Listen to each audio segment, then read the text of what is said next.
semuanya, sebelumnya perkenalkan, saya dari kelompok 4A Praktikum Biokonservasi. Pada video kali ini, kelompok saya beranggotakan 6 orang, dengan saya sendiri Prita Laura dengan NIM 2310421031. Nama saya Nisari Laula Frisi dengan NIM 2310423023. Nama saya Anissa Mokaromah dengan NIM 2310421010.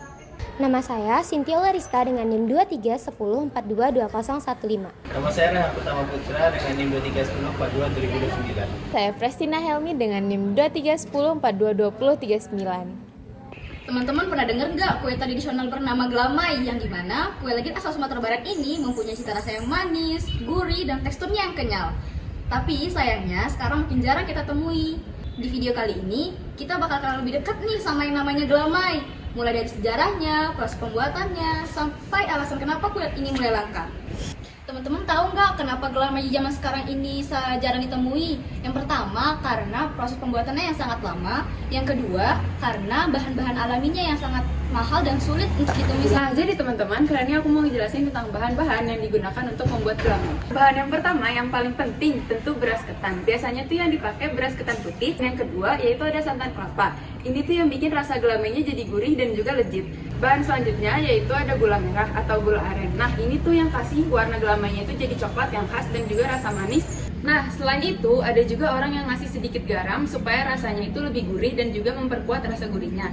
Dan terakhir, sebagian orang suka menambahkan daun pandan supaya aromanya wangi dan juga lebih menggugah selera. Nah, baiklah, selanjutnya kita akan membahas tentang nilai budaya. Di balik setiap makanan tradisional tersimpan nilai budaya yang mengajarkan kita tentang kebersamaan, kesabaran, dan juga rasa syukur terhadap alam. Nah, proses pembuatannya memerlukan waktu lama dan dilakukan bersama-sama menunjukkan nilai gotong royong dan juga pelestarian tradisi. Dalam konteks biokonservasi, gelamai bukan hanya makanan, tapi juga simbol hubungan harmonis antara manusia dan juga alam. Nah, bahan-bahan alaminya ini mengingatkan kita pentingnya menjaga keberlanjutan sumber daya hayati agar tradisi dan cita rasa nenek moyang tetap lestari untuk generasi berikutnya.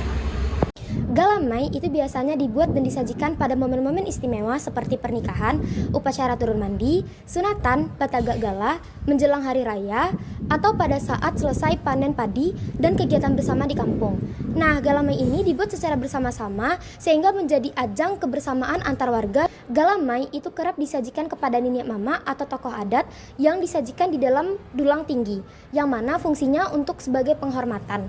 Nah, galamai ini juga menjadi tradisi di antara warga Minangkabau. Baik, akan saya lanjutkan mengenai nilai filosofi dari makanan galamai. Galamai bukan sekedar makanan manis dari daerah Minang. Di balik setiap adukan, tersimpan makna yang dalam. Mengaduk galamai harus sabar dan tak boleh berhenti, seperti kala hidup yang butuh ketekunan dan kesabaran agar tidak gosong oleh ujian. Prosesnya panjang dan dilakukan bersama-sama, mengajarkan kita arti gotong royong, kebersamaan, dan juga kekompakan dalam masyarakat Minangkabau. Bahan-bahan dari galamai itu sederhana, namun dari kesederhanaan itulah lahir rasa yang kaya dan mendalam. Sebuah pesan bahwa kesederhanaan yang diolah dengan cinta akan menghasilkan keindahan. Teksturnya yang lengket menjadi lambang eratnya persaudaraan dan juga persatuan. Sementara rasanya yang manis adalah hasil dari kerja keras dan juga ketulusan hati. Dari galamai kita belajar bahwa setiap hal yang manis itu lahir dari proses yang panjang, sabar, dan juga penuh kebersamaan. Bahan-bahannya adalah tepung ketan putih, gula merah, santan kental, garam setengah sendok teh, vanili setengah bungkus, daun pandan. Kita mulai membuatnya. Pertama, Uni akan melarutkan dulu gula merah sama santannya. Kita masukkan santannya, tidak semua. Kemudian kita masukkan semua gula merahnya, garamnya juga. Oke, kita nyalakan kompornya. Kita masak sampai gula merahnya larut, baru nanti kita saring. Oke, di sana ini sudah larut, kemudian kita matikan kompornya dan kita saring dulu.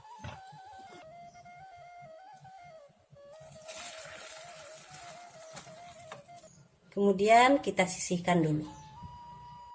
Oke, kita lanjutkan.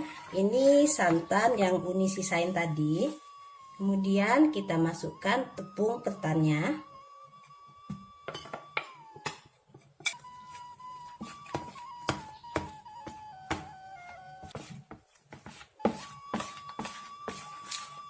Ini kalau terlalu kental begini, ini sedikit kurang banyak ini airnya, boleh kita tambah aja air dikit. Oke, udah seperti ini. Sekarang kita lanjutkan ke proses selanjutnya. Ini wajan bekas melarutkan gula merah tadi, gak apa-apa, nggak usah dicuci. Kemudian kita masukkan gula merah yang udah kita saring tadi.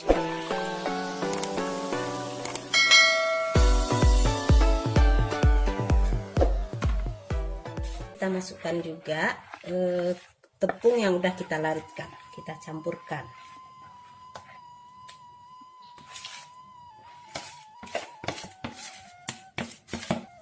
Dan kita tambahkan vanili secukupnya. Kita masak dengan api sedang sampai kental. Nanti kalau udah kental kita pakai api kecil. Dan jangan lupa diaduk terus di sana biar nggak gosong di bawahnya.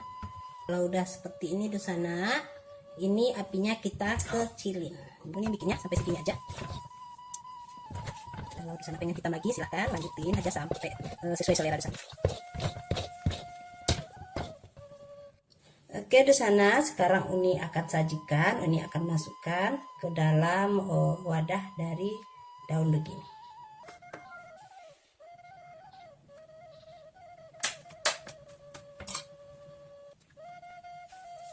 Alhamdulillah sudah selesai galamai atau dodol ala dapur Uni Dewi.